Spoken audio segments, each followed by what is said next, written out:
Mettete sempre la luminosità al massimo.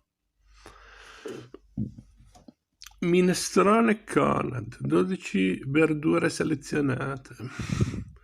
Ve lo bevete bello ghiacciato e andate con Dios.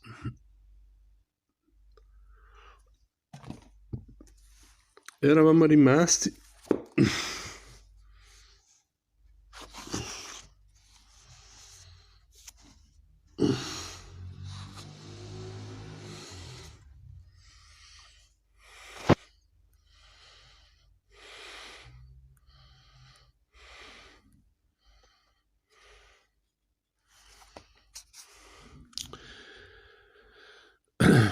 Crattete, Ipparchia e Metrocle, rispettivamente marito, moglie e cognato, erano un'intera famiglia di cinici.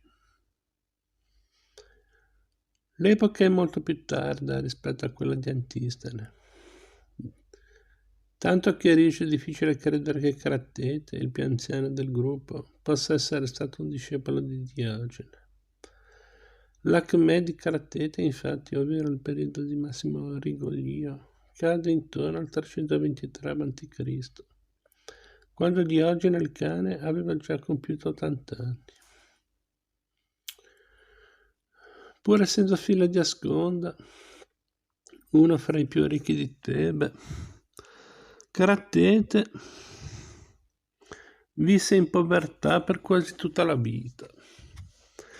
Pare che dopo l'incontro avuto con Diogene si sia spogliato di ogni suo avere e abbia regalato ai tebani 200 talenti al grido di Crattete libera Crattete. Giunto ad Atene fu soprannominato apritore di porte, Teuropanoiktes,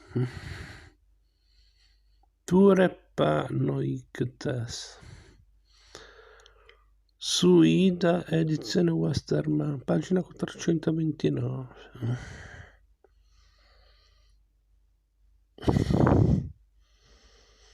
Burkhardt, opera citata, pagina 104.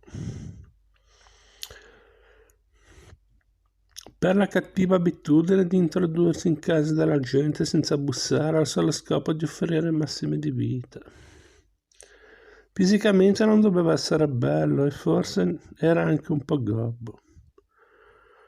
Quando faceva gli esercizi in palestra tutti lo prendevano in giro. Una volta litigò di brutto con un campione olimpico, un certo Nicodromo, e ne uscì con un occhio nero.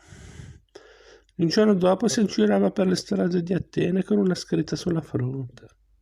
Questa è opera di Nicodromo. È una freccia che indicava l'occhio menomato. Ogni notte si recava nei quadrivi e ingiuriava le puttane. In attesa dei clienti. Sembra che le risposte delle signore gli servissero come allenamento per le dispute che aveva nell'agorà con gli altri filosofi. Tutti gli aneddoti su Crattete sono presi da Diogene Laerzi, vita dei filosofi VI V. Come tutti i cinici visse molto a lungo, evidentemente il mangiar poco e il vivere all'aperto, oltre che all'anima, doveva far bene anche alla salute. Metrocle nacque a Maronea, in Tracia. Da ragazzo era molto timido e i genitori pensarono bene di affidarlo a un maestro che ne potesse forgiare il carattere. La scelta cadde sul cinico Crattete, che nel frattempo si era fatta la fama di duro. Come prima cosa, Crattete gli consiglia di fortificarsi. Nel corpo, e se lo portò in palestra per farlo irrobustire. Se non che durante un esercizio di sollevamento pesi ammetterà che le scappò un peto e la cosa gli sembrò così umiliante da decidersi a morire di inedia. Il povero Crattete fece di tutto per dissuaderlo, poi a un certo punto, quando ormai aveva perso ogni speranza, gli chiese: «Preferisci la morte alla vita?» «Sì». «Devo dedurre quindi che sai benissimo che cos'è la morte e che cosa sia la vita». No, ma voglio morire lo stesso. E non sei curioso di sapere che cosa potresti diventare se decidessi di vivere? Che cosa ti perdi a rinunciare alla vita? Che cosa mi perdo? Chiese la ragazza. Seguimi e lo saprai. Il giorno dopo, di primo mattino, Cratete si mangiò 2 chili di lupini, dopodiché accompagnò Metrocle dagli Arconti. Ecco, questi sono gli Arconti della città. Tu un giorno potresti essere uno di loro. Così dicendo si inchinò agli Arconti e si lasciò sfuggire un peto ancora più fragoroso di quello fatto dall'allievo in palestra. Poi lo accompagnò dagli strateghi, dai Pritani e dagli Efori. E ogni volta emise un peto incredibile, insomma, tanti ne fece che il ragazzo si abituò al fatto e rinunciò all'idea del suicidio.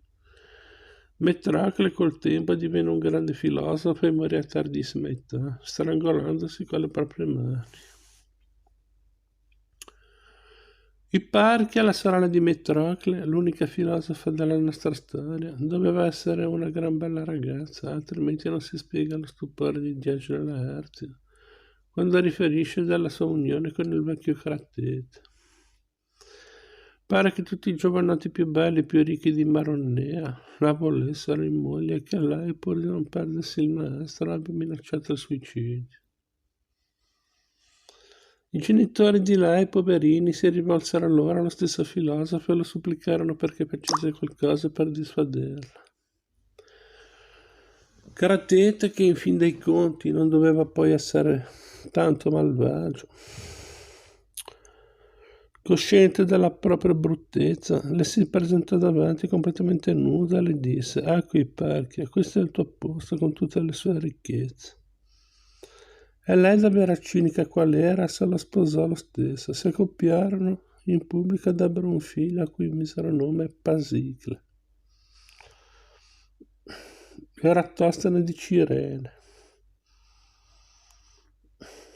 Diogene Laerzi. Sesto, quinto, 88.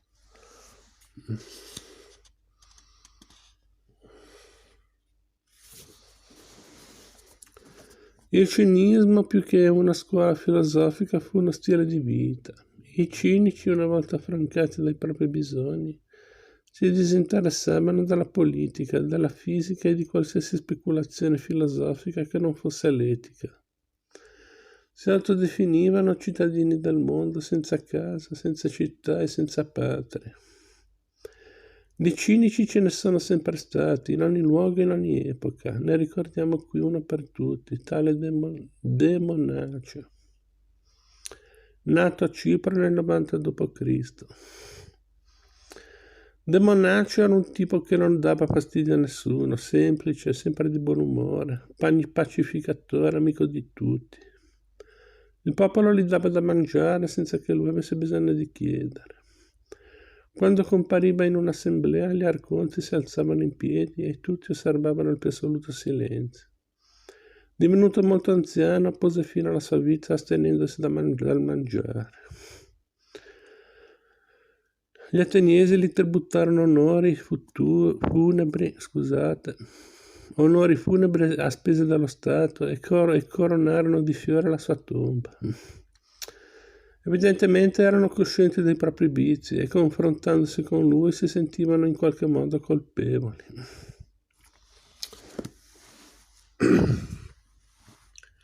Luciano de Crescenzo, storia della filosofia greca, da Socrate in poi. In questa edizione, senza infamia e senza gloria, dalla Mondadori.